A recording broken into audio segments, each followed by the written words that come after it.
Hi, my name is Hannah Stauffer, and the communication system that I selected to review is manual signing. I think that right now is a really interesting time to be talking about manual signing because I am seeing, even in my friends who have children who do not have ASD and do not have any other known social communication delays or other disabilities, are beginning to utilize manual signs as a way to decrease their own child's problem behavior. Usually as like a pre-speech tool, before their child has developed speech skills, they'll teach them signs for certain foods or activities to decrease the problem behaviors. That's really interesting.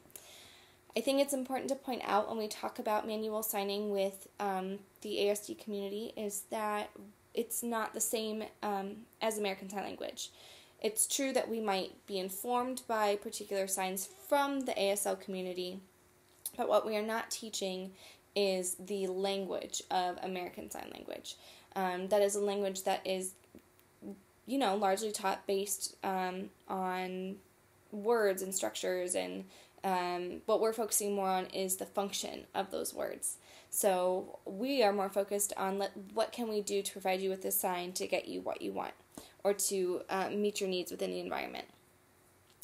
So we might modify signs based on the motor abilities of our learners, or we might create a new sign if they typically tend to do something to request something.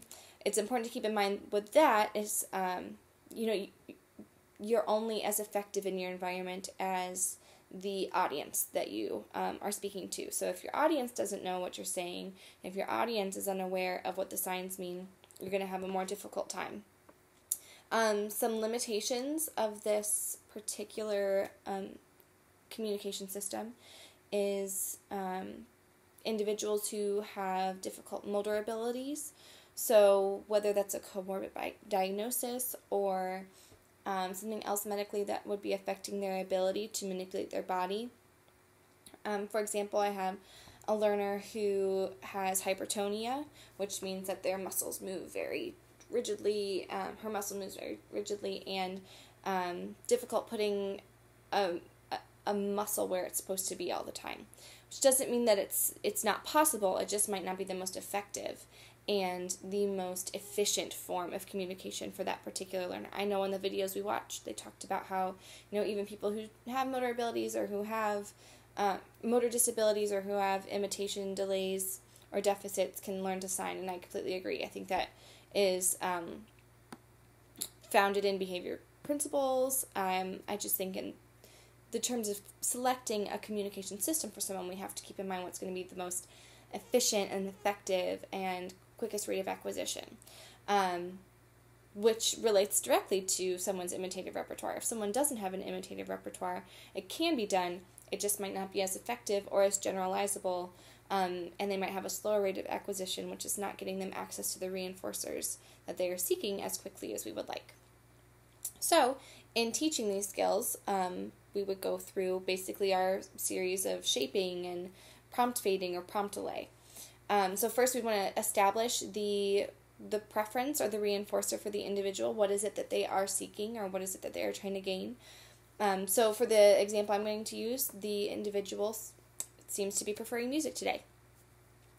So I would first contrive a scenario where they would have access to that music. Bold waves tumble, to the season of my heart and you.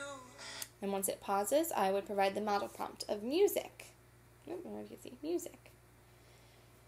After providing that prompt, I would, on the first trial, wait and see if they would naturally imitate what I was doing. If not, I present it again, music, and then go ahead and prompt. This is essentially man training at this point. So after they responded, I would immediately provide. Have offended my faith and my trust until all is lost. And once you've established that repetition for a while, you would work on fading your prompts. You could, if you're going the opposite route, you could work on shaping your prompts of, okay, I was at first just looking for her to get her arm up in this position. So now I'm going to work on that next step of I'm not going to provide the reinforcement until I get the arm motion that I was looking for.